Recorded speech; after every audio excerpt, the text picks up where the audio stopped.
Muy buenos días, bienvenidos a Encuentro con Julio Villagrán. Es una mañana de martes 21 de septiembre. Estamos listos para llegar donde quiera que usted se encuentre. Cayó un chaparrón de agua anoche, tremendo. En allá tarde-noche se vino una tormenta de las fuertes. Que venía con todo. La tormenta ha causado problemas en algunas partes del país.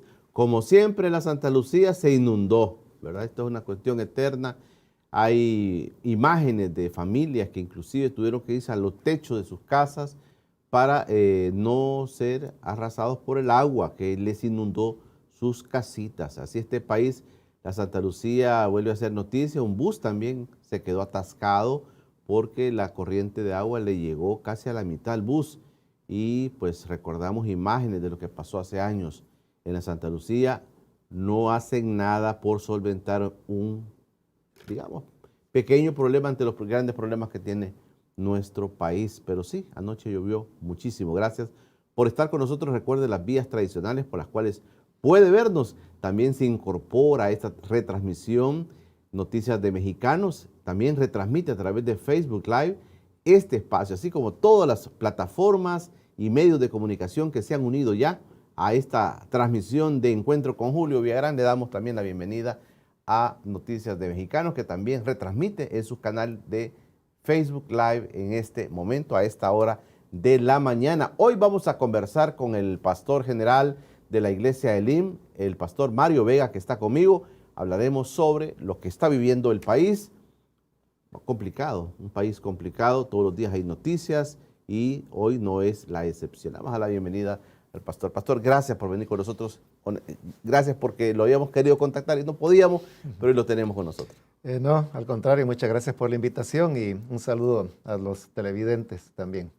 Gracias, pastor. Vamos a ver un poquito cómo amaneció el país con los periódicos. ¿Qué dicen los periódicos esta mañana sobre lo que ha sucedido el día de ayer? También tengo un video que quiero ponerles sobre los despidos que ayer fueron noticia en la Asamblea Legislativa. Ayer se dio a conocer también que el Departamento de Estado de los Estados Unidos ha incorporado a la lista Engel, ha incorporado a la lista de personas corruptas. Hay un tuit que escribió la embajadora de los Estados Unidos que habla sobre las personas, son los magistrados de la Sala Constitucional de la Asamblea Legislativa, de la Corte Suprema de Justicia, quienes están siendo señalados. El tuit de la embajadora de ayer es muy claro, dice: los 5 magistrados de la Sala Constitucional, Óscar Alberto López Jerez, Elsie Dueñas Lobos, José Ángel Pérez Chacón, Luis Javier Suárez Magaña y Héctor Nahum Martínez, han sido añadidos hoy a la lista de actores corruptos y antidemocráticos. Han sido añadidos, dice, hoy a la lista de actores corruptos y antidemocráticos. El secretario de Estado, Blinken, apoyando las aspiraciones democráticas, dice, de los pueblos de El Salvador y Guatemala. Añadimos 5 magistrados. Ahí tienen ustedes el tuit de la embajadora Jean Mains, que habla sobre los magistrados que se añaden a la lista Engel y que están en la lista de corruptos y antidemocráticos. Así los ha señalado la embajada de los Estados Unidos, pues trayendo en cuenta lo de los magistrados de la Sala Constitucional. Vamos a ver un video, no sé si me lo tiene listo producción, sobre los despidos que hubo ayer en la Asamblea Legislativa, y hay expresiones de empleados de ese órgano del Estado. Veamos el video, que me parece un poquito bastante delicado porque hay varios despedidos y siguen, dice, la lista de despidos. Vamos a ver el video.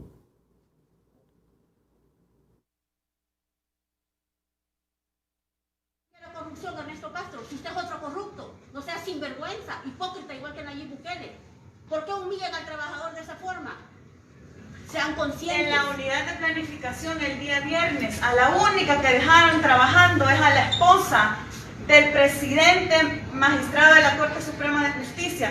Y él incluso tiene aquí a su hijo trabajando con $1,300 en la planilla de Gana. Plaza Fantasma. Plaza Fantasma, ahí tenemos los datos y ahí tenemos copia, podemos dar todo. Y así quieren que no nos pronunciemos por los trabajadores que están despidiendo, que con la policía que no me quiere dejar ni siquiera entrar donde nos van a notificar el despido. No, que les dé un poco de vergüenza, que les dé un poco de vergüenza todo lo que están haciendo en la institución. Y esto que llegue a la comunidad internacional, organismos internacionales y a todos los sindicatos, esta misma receta es la que les van a pasar a todos en diciembre, sin seguir el debido proceso, atropellando. No nos van a callar. Y déjenme entrar, señor. Es lamentable Déjenme entrar. que vienen a aprobar 203 millones para el negocio privado, ¿verdad? Del hermano del presidente Nayib Bukele. El Estado ya perdió 4 millones con esa moneda virtual. ¿Y por qué no hay un fondo para que al trabajador sea indemnizado dignamente? ¿Por qué para el trabajador no hay y para el negocio del hermano de Nayib Bukele sí hay? ¿Por qué es tan hipócrita con el pueblo Nayib Bukele? Ernesto Castro, usted dijo que iba a haber estabilidad laboral aquí en esta institución y es lo contrario, humilla al trabajador. ¿Por qué es tan cobarde? ¿Por qué no manda al trabajador dignamente con una indemnización? Claro, como se benefician sus familias. Hipócritas, mentirosos. ¿Solo qué? El megáfono del carro. Déjenos entrar. No dice que vienen a despedir, pues.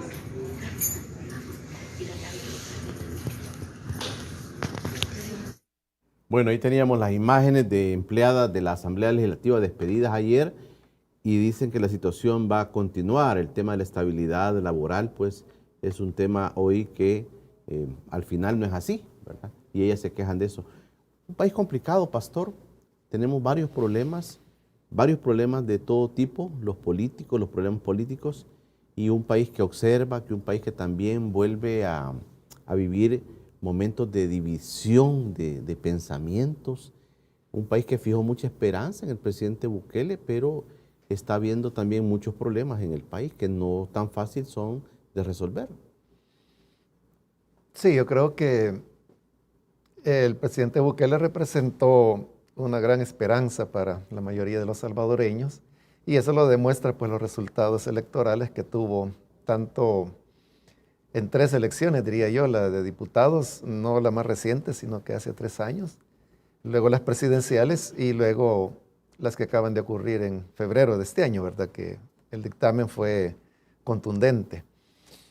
Y este apoyo él lo logró sobre la base de principalmente la lucha contra la corrupción. Las personas estaban ya cansadas, hartas de todas las expresiones de abuso, de amiguismo, de clientelismo, de nepotismo, de corrupción que se dieron en los gobiernos anteriores. Entonces, con la promesa de que eso iba a ser diferente y que él iba pues a realizar una labor de limpieza de actos de corrupción y de nepotismo, es como él ganó todo este apoyo popular y ha llegado a ser pues lo que ahora es.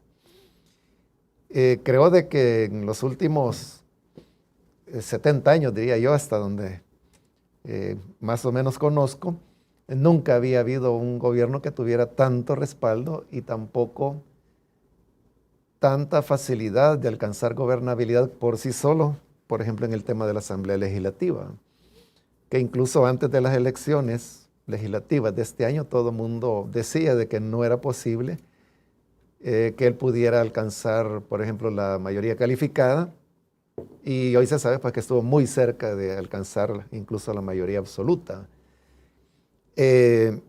lo cual significa que él tiene condiciones muy favorables para poder desempeñar un buen gobierno y poder cumplir las promesas que hizo a la población.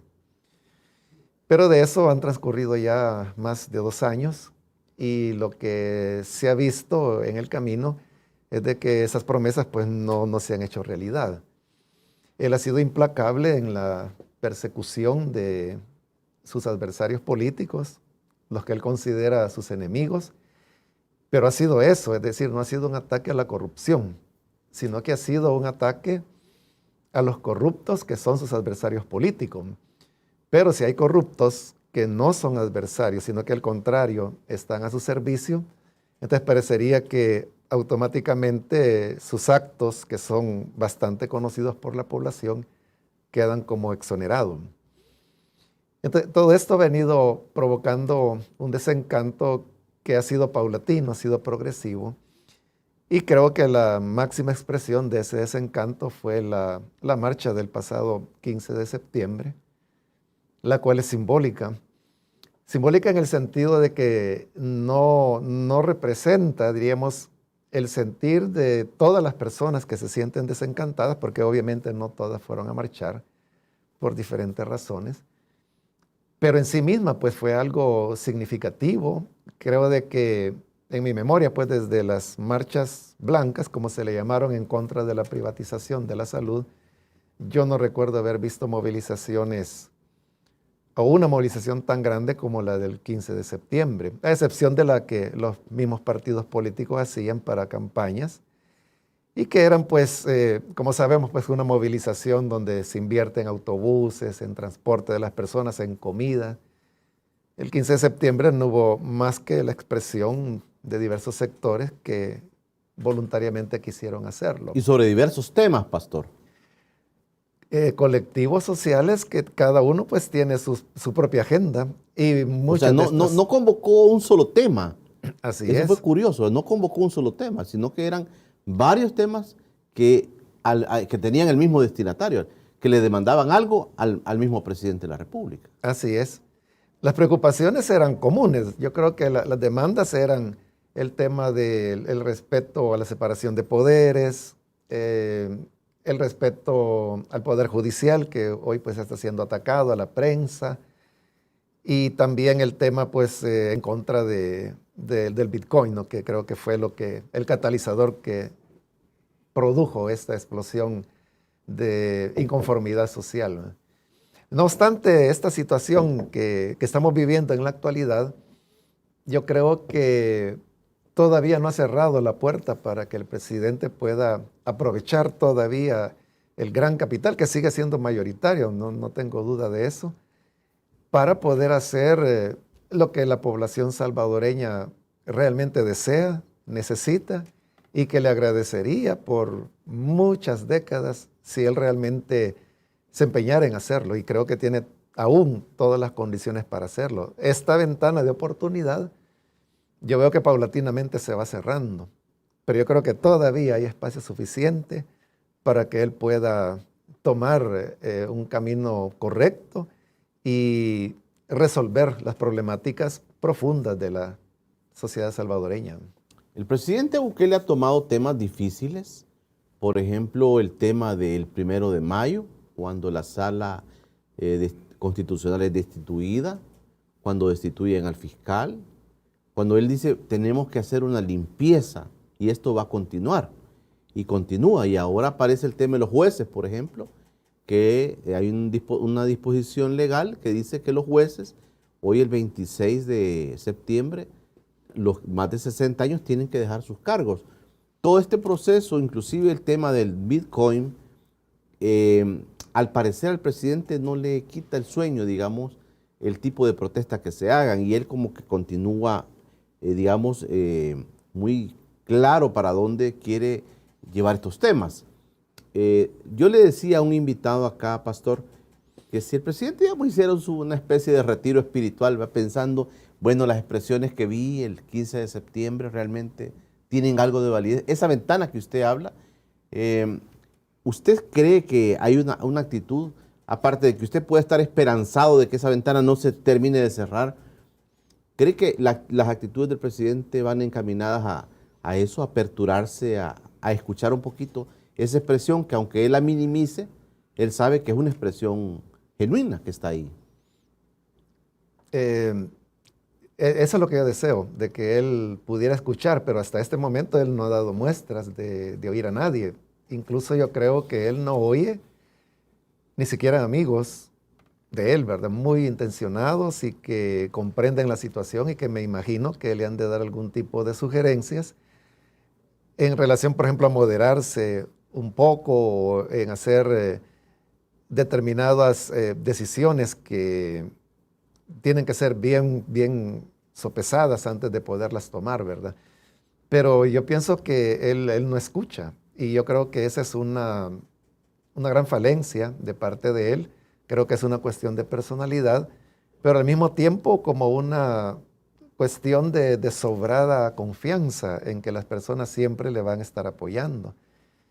Lo cual no es cierto, porque en la medida que el tiempo va pasando y que la realidad va apretando, porque esa es la cuestión, de que la realidad que el salvadoreño de a pie, como se dice, vive diariamente, sigue igual y en una tendencia a empeorar cada día. Entonces las personas que tienen que estar afrontando el incremento al costo de la vida, que deben estar afrontando el tema de las extorsiones, de la violencia, de la desaparición de sus hijos, el hecho de que no encuentran trabajo, no encuentran empleo, tienen que continuar emigrando como lo están haciendo en la actualidad, en índices muchísimo más altos que lo que había ocurrido en el pasado. Entonces las personas que al día a día están afrontando esa realidad ya no pueden ser engañadas con recursos publicitarios que los hacen muy bien, o sea, de eso no hay duda, de que ellos han sabido manejar muy bien el tema publicitario, los videos que los hacen muy atractivos, muy hermosos, pero esa es una ilusión que está en medios de comunicación, en redes, en televisión, pero que en la realidad, el día a día, la gente sabe que es algo diferente. Entonces, esa realidad que no está siendo cambiada es la que le está jugando en contra al presidente, y es lo que está haciendo que cada vez las personas que pierden el entusiasmo y la ilusión vaya siendo cada vez mayor. Entonces, si él no escucha, va a terminar por convertirse nuevamente en una sociedad muy polarizada, como lo ha sido El Salvador desde tiempos de la colonia. Y ahora pues los nuevos polos serán el grupo que quede alrededor de él, digamos, de nuevas ideas y otras personas que apoyen, y lo que sería una ciudadanía que cada vez se está viendo más unida, más fuerte y más decidida a defender ciertos puntos básicos. Yo veo que las organizaciones de la sociedad civil lo que han hecho es dejar su agenda particular por un momento como cancelada, en vista de que hay preocupaciones e intereses superiores, y enfocados en esos intereses superiores, como es el tema de equilibrio de poderes, el tema de la anticorrupción, el tema de la democracia, el tema del respeto a los poderes, principalmente el poder judicial, el tema del respeto a la prensa.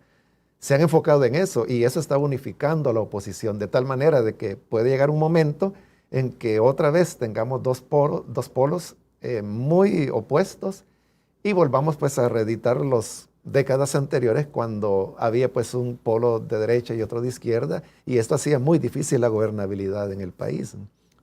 Pastor, voy a hacer una pausa. Mire, me da la oportunidad para preguntarle, según lo que usted está exponiendo. Aquí ya comenzamos a discutir sobre ese tema.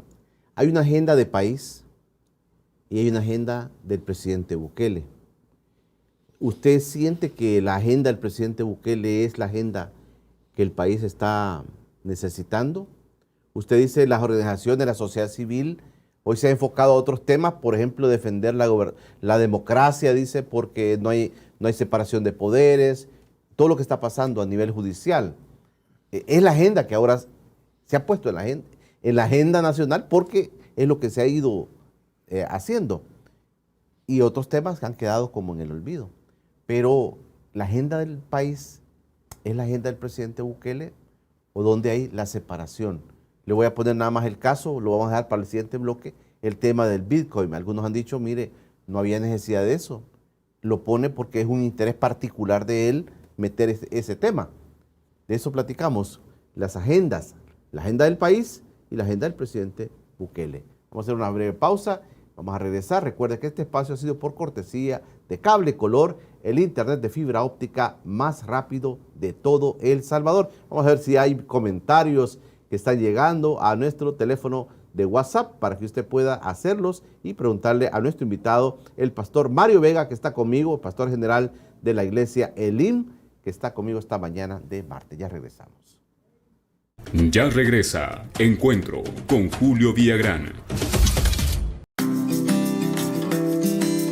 En la red de cooperativas Fedecases, creemos en ideas como las de Nelson, que quería crecer su flota de lanchas y juntos cooperamos para hacerlo realidad. Tenemos soluciones para cada proyecto que te propongas. Cuentas de ahorro, líneas de créditos y remesas familiares, pago de servicios y seguros para todos. Asóciate con los que creen en ti. Red de Cooperativas Fedecases. Ser dueño es lo tuyo. En Cable Color tu conexión es tuya para hacer lo que quieras, para cumplir bien con todos, para probar cosas nuevas y hacer fácil lo que era complicado. Tu conexión es única, pues tú eliges la velocidad que necesitas para crear, celebrar, enviar, sentir, detenerse y vivir. Hasta 500 megabits para vivirlos como quieras. Cable Color, más velocidad para tu conexión. Ese rico olor en las mañanas, un aroma me anuncia que el día va a empezar. Toda la familia reunida, preparando la comida en una tarde familiar. Es el sabor de mi gente, es arroz y frijol San Francisco. Tradiciones con que hemos crecido. Por siempre, frijol y arroz San Francisco. El sabor de la vida. Luego de un año de no reunirnos para disfrutar de nuestras producciones icarianas, te invitamos a presenciar la muestra de la semana del Festival Ícaro en El Salvador 2021, del 20 al 24 de septiembre, desde las instalaciones del Centro Español en San Salvador. Prepárate para disfrutar de algunas películas premiadas del año pasado y producciones salvadoreñas inscritas este año. Consulta horarios y programación en nuestras redes sociales. Festival Internacional del Cine en Centroamérica Ícaro 2021. Estás viendo Encuentro con Julio. Estamos de regreso en Encuentro con Julio Villagrán. El pastor Mario Vega me acompaña esta mañana. Gracias a todos aquellos que ya comenzaron a saludar al pastor que está conmigo esta mañana. Recuerde que este espacio es por cortesía de Fedecases. En la red de cooperativa Fedecases solicita los servicios financieros para que realices los proyectos que te propongas. Líneas de crédito, cuentas de ahorro, remesas familiares, colecturías, pagos de servicios y seguros para todos. Encuéntranos en más de 130 agencias en todo el país. Asóciate con los que creen en ti. Red de Cooperativa Fedecases. Ser dueño es lo tuyo. Este espacio es por cortesía de Fedecases. Saludamos también a Carlos Chamorro y a Guillermo Díaz, que siempre están pendientes de este espacio. Saludos al doctor Oscar Picardo. Dice, saludos al pastor Mario Vega, la voz cristiana más relevante del país. Mauricio Maravilla dice, saludos al pastor Mario Vega. Ahí hay varios comentarios ya, pastor, le voy a leer algunos que han llegado. Buenos días, don Julio, y también al pastor Mario Vega. Lamentablemente tenemos un pseudo gobierno que es de los más caros económicamente, pues aparte de la estructura formal de gobierno, ministros, viceministros, etcétera, se tiene una estructura paralela ilegal de gente que ni siquiera son salvadoreños, son venezolanos, ganando miles de dólares y que toman malas decisiones de asesoramiento y otros procesos para favorecer al clan Bukele. Dice, buenos días, don Julio y su invitado, pastor, ¿cómo está viendo la gestión del gobierno, positiva o negativa? Porque siempre se escucha el pueblo que le dio el poder y no se ven reformas que favorezcan al pueblo, solo al poder fáctico. Pedro desde Melbourne, Australia, le saluda, pastor.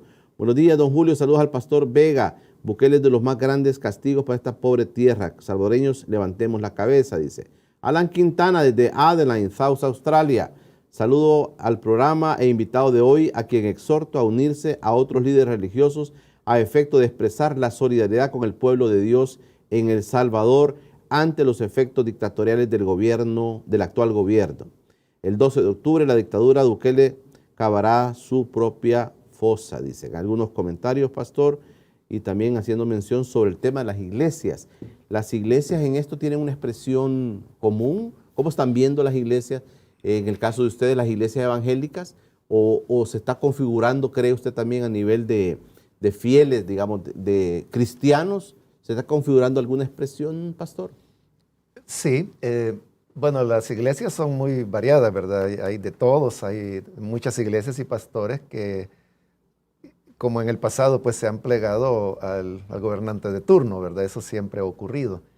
Pero también hay iglesias que tienen una visión más clara de lo que es pues el reino de Dios y las demandas del evangelio, que da luz y cierta comprensión de cómo las cosas deberían ser manejadas en un país, ¿verdad? Sobre todo sobre la base de valores y principios, como son la verdad, la justicia, la solidaridad, la empatía hacia las personas que viven en vulnerabilidad. Sí, habemos iglesias que nos hemos expresado, por ejemplo, este año, precisamente a lo que popularmente se conoce como el miércoles de ceniza, que este año cayó ya por febrero, si no recuerdo mal. Publicamos un pronunciamiento en un periódico y también a través de redes sociales donde señalábamos los peligros que nosotros vemos en la sociedad actual. Un peligro que fundamentalmente es de idolatría, que le da la espalda a Dios, a sus valores, para poderlas enfocar en una persona, en un proyecto humano, lo cual pues es peligroso porque en primer lugar representa eso, una idolatría, porque le quita el señorío que le corresponde a Dios y se lo entrega a un humano o a un proyecto. ¿Se referían concretamente al presidente?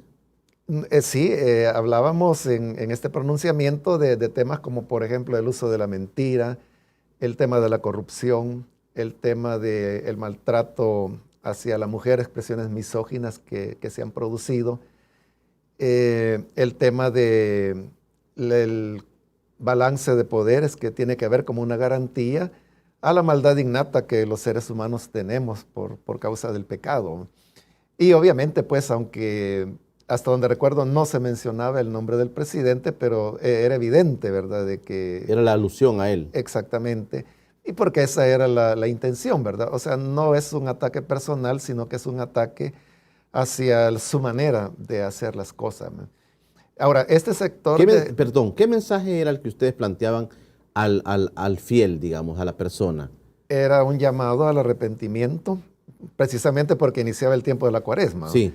Era un llamado al arrepentimiento y a reflexionar sobre su actuación como cristianos frente a esta condición de uso de mentira indiscriminado, de pisoteo hacia la imagen y el papel de la mujer, el uso del tema de la corrupción y reflexionar para poder adoptar una posición no de idolatría o fanatismo político, sino consecuente con los principios del Evangelio. Ese era el llamado. Y yo creo que en buena parte fue de mucha utilidad porque ese pronunciamiento, que fue a doble página en un periódico, sirvió para muchas iglesias y parroquias para hacer reflexiones durante esas 7 semanas de la Cuaresma, que fueron un elemento de reflexión y que esperamos pues haya ayudado a hacer como una orientación a los cristianos de diferentes denominaciones, porque el pronunciamiento fue respaldado tanto por Iglesia Católica, iglesias protestantes e iglesias evangélicas también. Pero ahí le estoy hablando pues de un sector de la iglesia.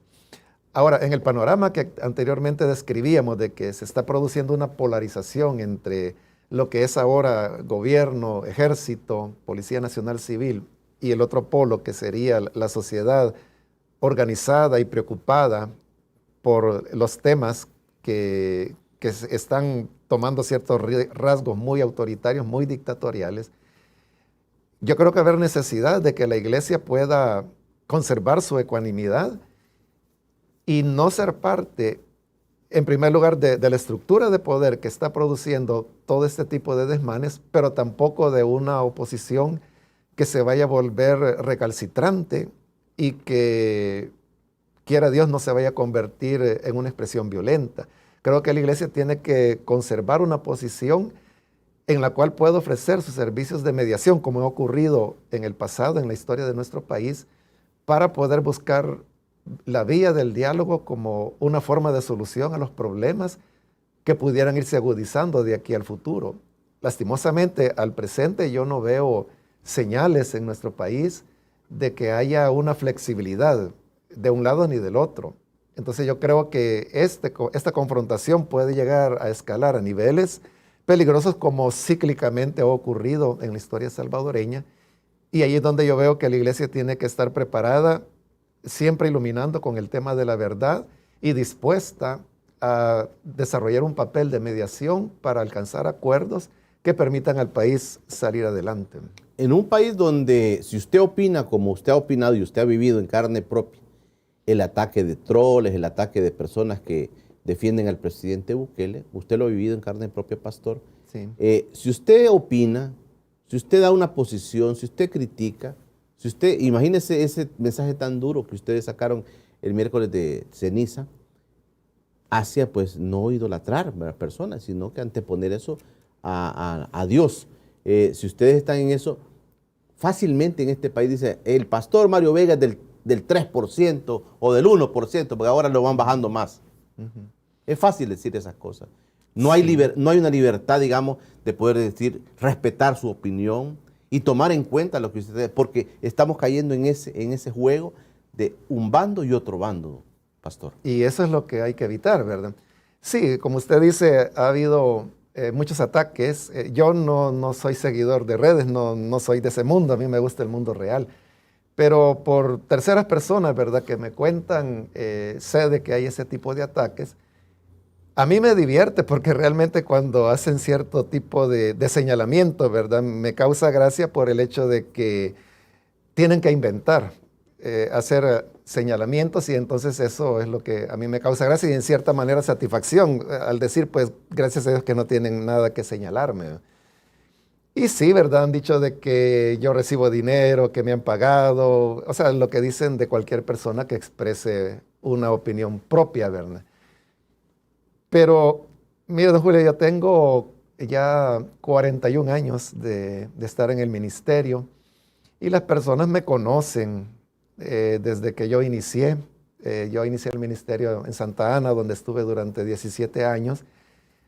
Y a partir del año 97 yo he estado acá en El Salvador. Entonces, yo no me preocupo pues por aclarar cosas ni defenderme, porque las personas me conocen y para mí pues eso es suficiente.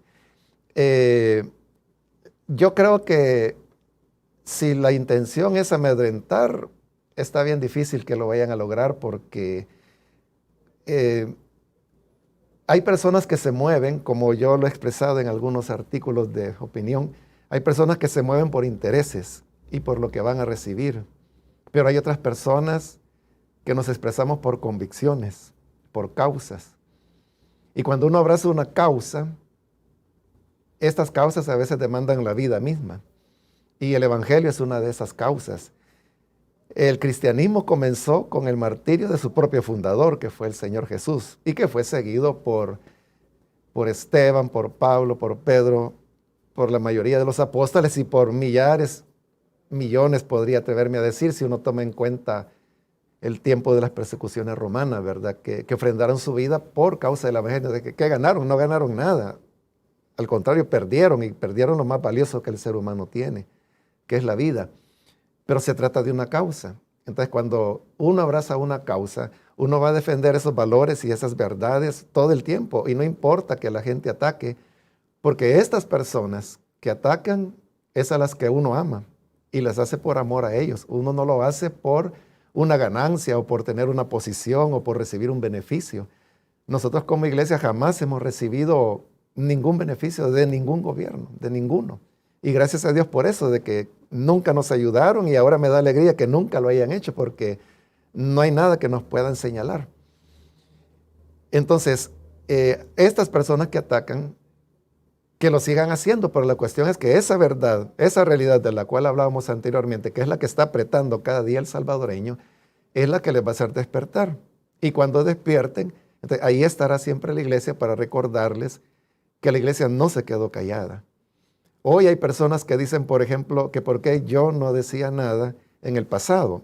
O sea, estas personas o no leían, o no me conocen, o voluntariamente quieren ignorar, ¿verdad? Pero hay que recordar de que, por ejemplo, yo he recibido amenazas a muerte en el pasado. En agosto del año 2015 fue titular en uno de los principales periódicos del país que el pastor Mario Vega amenazado a muerte, ¿verdad? Y fui amenazado por ser crítico del gobierno que había en el año 2015.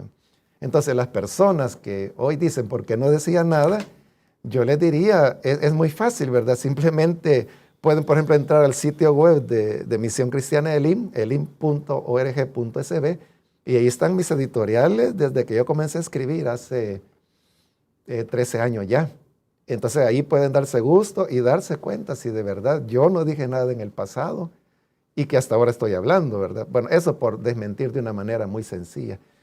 Pero yo lo voy a seguir haciendo, o sea, lo hice todos estos años, lo hice con gobiernos anteriores, lo hice con gobiernos de Arena, lo hice con gobiernos del Frente, lo hago ahora con un gobierno de Nuevas Ideas y lo voy a seguir haciendo hasta donde Dios nos dé vida, porque ese es el papel de la iglesia, ser luz y sal de una sociedad que tiene necesidad de orientación y de pastores que le indiquen a las personas los valores por los cuales vale la pena poner la vida. Algunos consideran, pastor, que nos estamos encaminando a la construcción de una dictadura y que un siguiente paso después de todo lo que ha pasado, de que, digamos, desde el Ejecutivo, el presidente Bukele tiene Asamblea Legislativa, tiene Poder Judicial, ahora va a tener jueces, que todo esto es la construcción de la dictadura, es el análisis que está haciendo. Y dicen, el siguiente nivel es, como ha pasado en otros países, que viene la persecución política. Señalar, como usted decía, a sus adversarios políticos, a los que él considera sus enemigos. ¿Usted cree que esto va a pasar, se va a trasladar esta parte de una persecución, ya sea de amedrantamiento o persecución como el juez Tony Durán señalaba el fin de semana? ¿Cree que esto puede irse para allá, escalarse a ese nivel de persecución a voces como la iglesia, por ejemplo? Bueno, de hecho ya hay cierto nivel de persecución. Incluso hay organizaciones cristianas en el mundo que están monitoreando lo que es la persecución religiosa en todos los países del mundo. Y a partir de este año 2021, por primera vez, después de que El Salvador no aparecía, porque aquí no hay persecución religiosa, ¿verdad? Está comenzando a aparecer El Salvador como uno de los países de preocupación precisamente porque se está atacando a líderes religiosos, como por ejemplo al cardenal, el único cardenal que hay en El Salvador y de los pocos que hay en Centroamérica, pues nosotros sabemos que ha recibido muestras de irrespeto muy representativas. Entonces ya El Salvador está en la mira de estas organizaciones de características mundiales que monitorean el tema de la persecución religiosa. Yo no quisiera pensar de que vamos a llegar a esos niveles en donde se use ya la fuerza al ejército o la violencia para detener la oposición. Yo quisiera que no fuera así. Lastimosamente, las cosas que estamos viendo van como encaminándose hacia eso. Yo veo al presidente Bukele cada vez más encerrado en sí mismo, más aislado, aislándose de la comunidad internacional, aislándose de organismos internacionales, quedándose solo. Y ahora pues con una oposición en El Salvador que va creciendo y que se está expresando en las calles, lo veo que se está trincherando cada vez más. Yo sé pues que él es alguien que no oye, pero yo pienso que lo que debería hacer es todo lo contrario, comenzar a escuchar, comenzar a dialogar. El gesto que él tuvo hace un par de meses atrás, 3 meses atrás, cuando conversó con algunas de las organizaciones de la sociedad civil como Cristosal, FESPAD, FUSADES y otras que fueron invitadas a Casa Presidencial, yo sé que él lo hizo porque fue una presión internacional que él recibió, pero al fin y al cabo lo hizo, no trascendió a más, las cosas a las cuales él se comprometió en esa reunión no las cumplió, pero fue como un inicio de diálogo. Entonces yo creo que ese es el camino que hay que seguir. Él está en una posición de fortaleza y es simplemente escuchar a las personas, y yo creo de que hay mucha intención de poder ayudar. Por ejemplo, lo que la prensa está sacando a luz estos días, y tomo lo más reciente, el caso de corrupción de estos 42,000 sacos de ayuda humanitaria que eran para las personas necesitadas durante la pandemia y que fueron robados para beneficio de unos pocos. Y el otro tema que creo que el día de ayer fue publicado, acerca de cómo los diputados de la nueva Asamblea Legislativa, que dijeron que en sus vehículos iban a llegar a trabajar, hoy se han recetado vehículos último modelo y $400 para gasolina cada uno de ellos. Estos elementos, digamos, son los que la prensa saca a luz. Han sacado también a luz el tema de la tregua. Entonces, para mí, esta es una ayuda estupenda que el presidente tiene, porque si su promesa a la población fue perseguir la corrupción, es una tremenda ayuda que salga a luz. Ahora, yo no estoy diciendo que el presidente y tampoco los jueces tengan que creer lo que los medios dicen, pero sí son indicios muy poderosos que ellos presentan que dan líneas de investigación, porque todas las corrupciones del pasado, la del expresidente Saca, la del expresidente Funes, fueron corrupciones que se descubrieron gracias a trabajos periodísticos. Ellos dieron la pista. No es que creyeron que fuera cierto y que porque el periódico dijo esa es la base, sino que fueron la pista. Entonces hoy le están dando pistas que muy bien pudieran ser seguidas para investigar y cumplir así de mejor manera la promesa que él dio de combatir la corrupción. Yo creo que él no tiene que tener temor de que aunque sea un miembro de su gabinete o un miembro del partido Nuevas Ideas y que sale acusado de corrupción, si el presidente tomara medidas con alguno de ellos, por lo menos que no lo defendiera, por lo menos que dijera, bueno, ahí está, que investiguen los jueces, ese sería un gesto que le ganaría un respaldo que él no va a lograr tratando de protegerlos o moviéndoles de puesto o mandándoles fuera del país. No lo va a lograr con todo eso, sino con un gesto de consecuencia con las palabras que él mismo dijo en el pasado. Perfecto. Pastor, voy a hacer una pausa. ¿Es que el presidente está solo o es que también los grupos de poder del país, los grupos oligárquicos, lo comenzaron a respaldar? Comenzaron a tener el apoyo para él. ¿Cómo ve esta situación? Porque si es así, estamos frente a un empoderamiento del presidente, no solo a nivel personal, sino que también hay grupos de poder, digamos, del país. Se ha señalado ya nombres de gente que está acompañando de estos grupos empresariales grandes del país. Y también le quiero preguntar un poquito sobre lo que ha pasado. Estados Unidos está presionando quizá con más fuerza a El Salvador. Ayer pues incorporó a estos 5 magistrados de la Sala Constitucional, los mete a la lista Engel y los señala como personas corruptas. Y el presidente dijo, no somos patio trasero de los Estados Unidos. Un desgaste también con las relaciones que tenemos con Estados Unidos. Le pregunto eso al pastor Mario Vega. Cuando regrese después de la pausa le voy a leer los comentarios también que están llegando de todos ustedes. Vamos a hacer la breve pausa y ya regresamos. Ya regresa Encuentro con Julio Villagrán.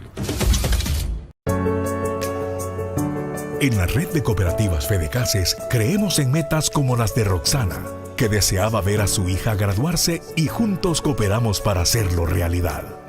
Tenemos soluciones para cada proyecto que te propongas.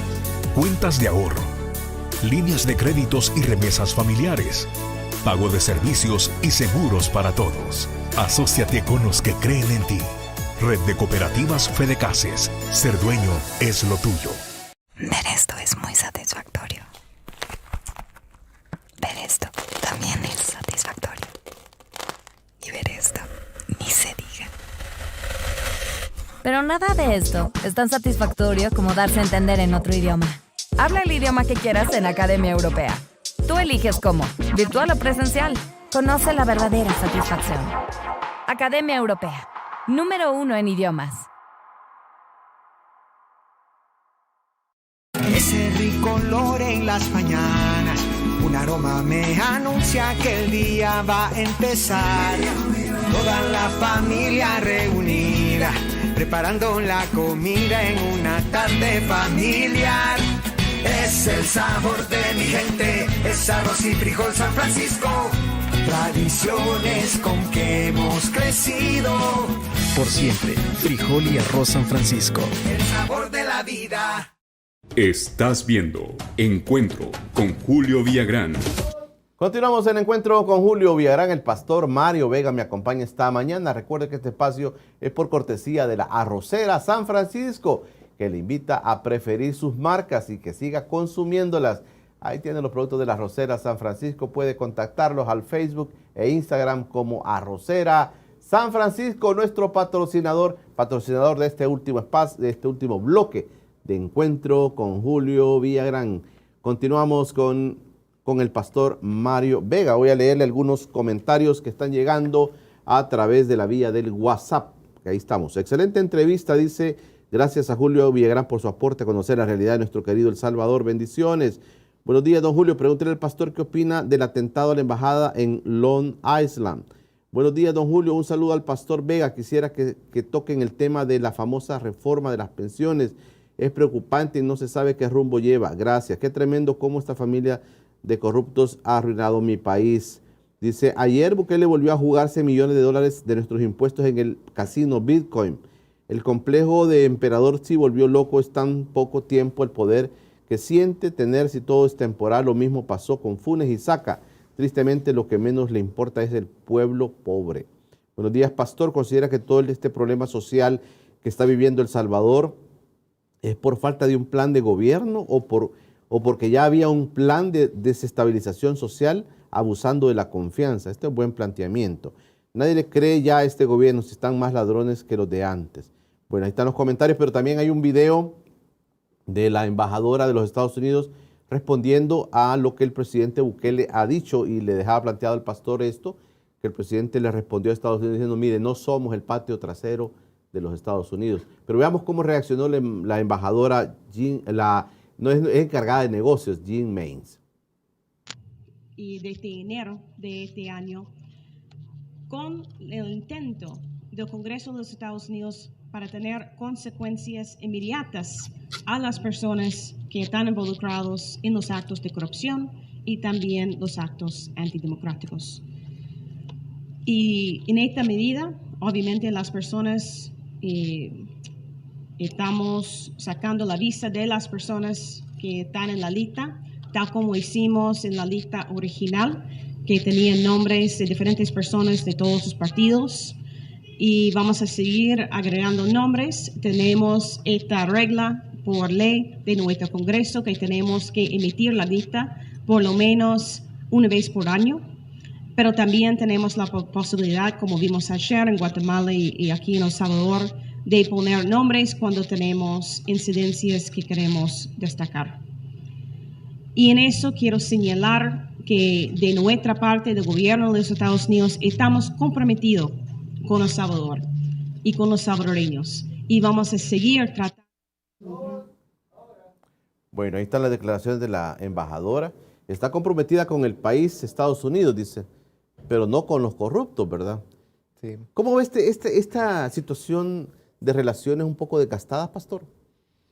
Los Estados Unidos está comprometida con El Salvador, pero obviamente para cubrir sus intereses. Y en este momento, en los últimos años, lo que ha preocupado a los Estados Unidos ha sido el tema de la migración.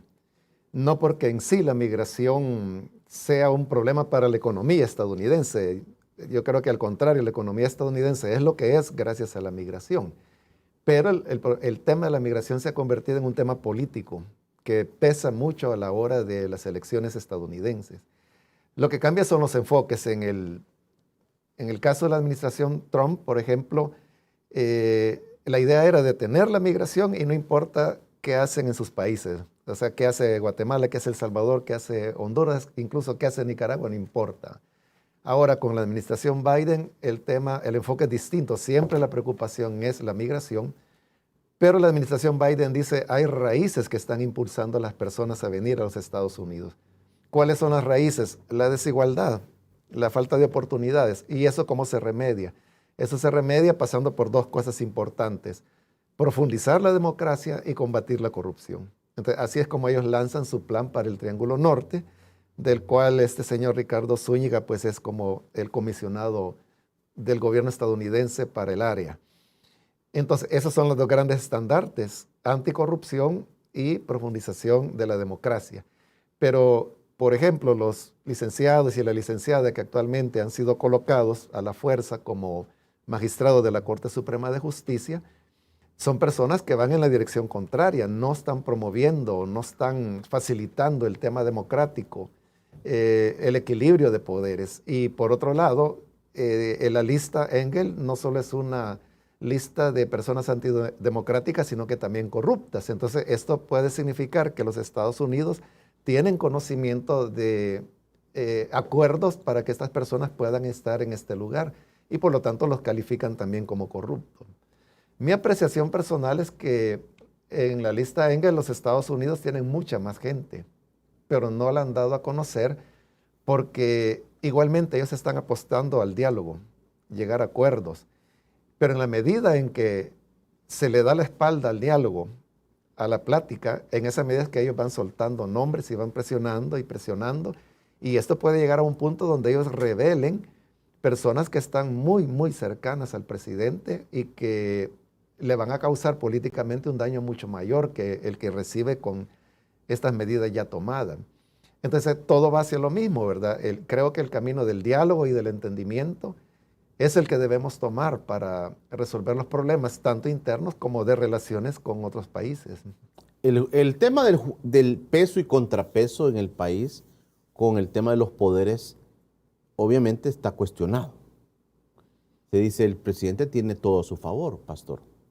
Sí, actualmente así es. Actualmente así es. Y bueno, él ha dicho, el actual fiscal, por ejemplo, ha sido nombrado solo para cubrir los meses que al anterior fiscal le faltaban. Entonces viene una nueva elección de fiscal, entiendo que para finales de este año. Pero ya sabemos cuál va a ser el resultado porque sabemos quién es el que tiene el control de la Asamblea Legislativa. Pero ahí es donde viene el tema de los diálogos. O sea, si basándose en el hecho de que se tiene la aritmética para poder poner al fiscal que él quiera y lo va a poner haciendo uso de una asamblea que fue elegida democráticamente, porque fue en base a elecciones, que si hubo desbalance en el uso de la propaganda, si hubo uso de fondos públicos para la propaganda electoral, pues ese es otro tema, pero el hecho es de que la gente votó y él tiene mayoría de diputados en la asamblea. Entonces él fácilmente puede elegir a un fiscal que vaya a responder a sus intereses. Eso puede hacer él, pero también podría hacer lo otro que estoy señalando. Y es de que si su promesa fue la de combatir la corrupción, entonces, como él lo dijo, es una promesa de campaña que todavía no la ha cumplido, que él dijo que iba a nombrar a un comisionado presidencial anticorrupción de la oposición, para que estuviera escudriñando y auditando su trabajo, el trabajo de su gobierno. Con esas promesas es que él ganó y llegó a ser presidente. Entonces, él puede hacer exactamente lo mismo ahora y decir, voy a nombrar a un fiscal en conversaciones con la oposición.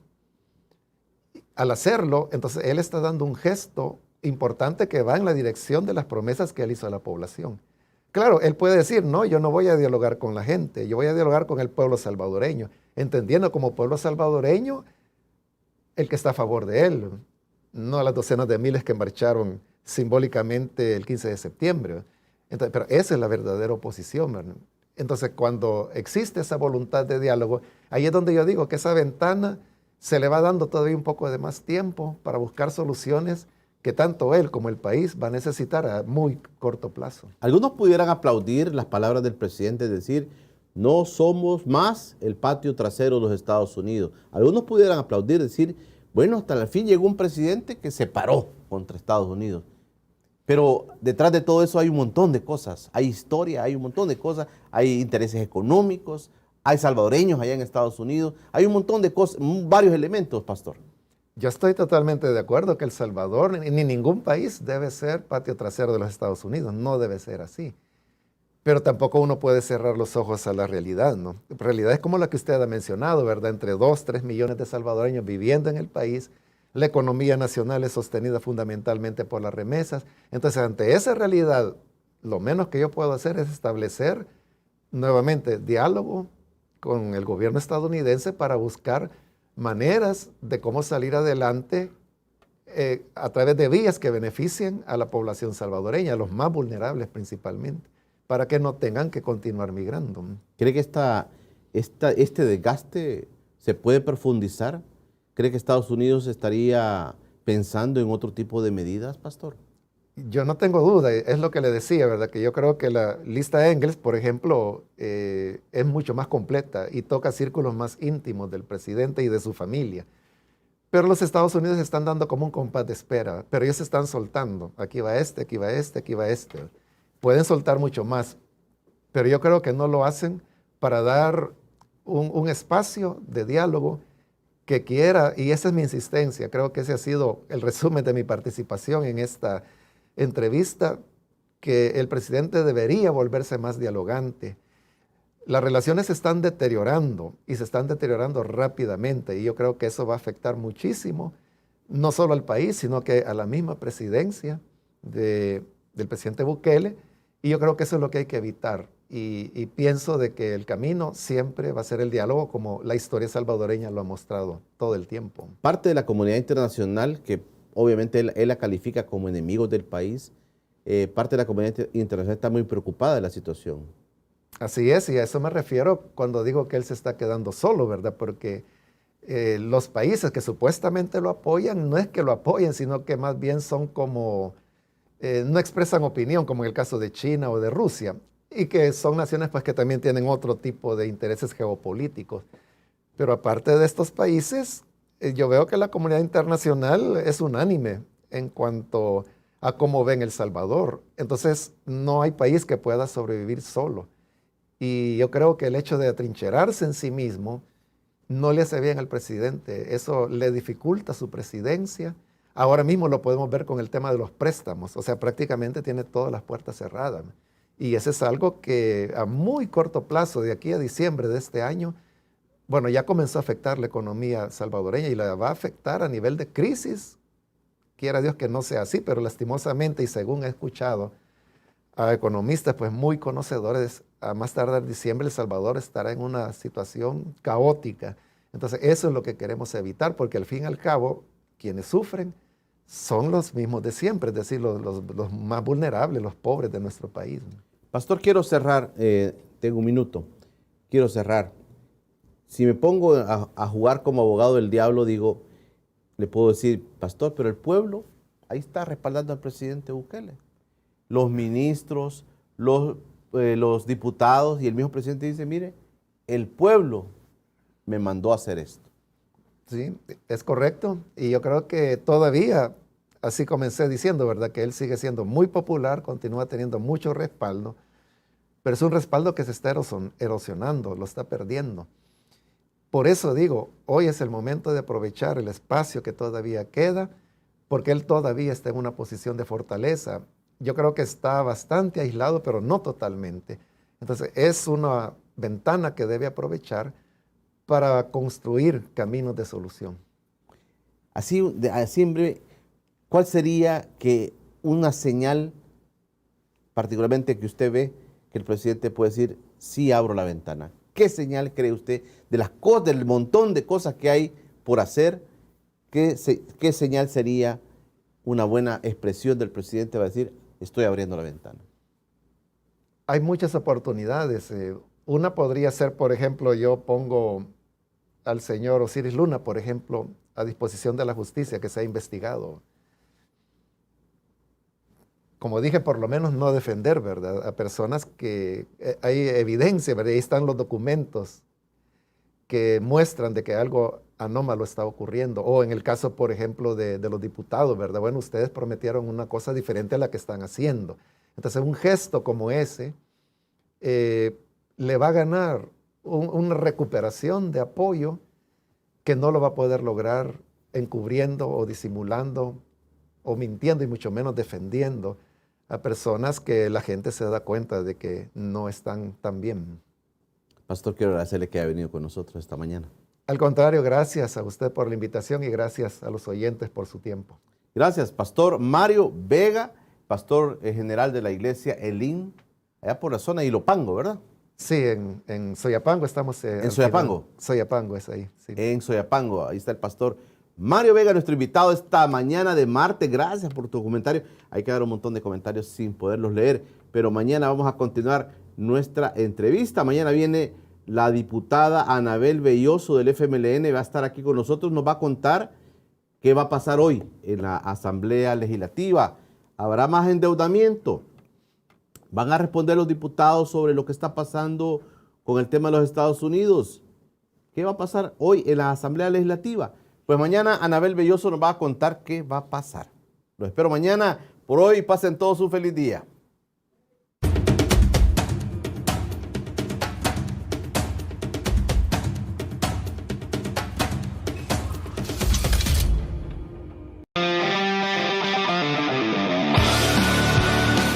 Si sales de casa, usa siempre mascarilla. Mantén 2 metros de distancia. Lávate las manos con jabón y usa alcohol gel. No bajes la guardia. El siguiente programa es clasificación A, para todo público.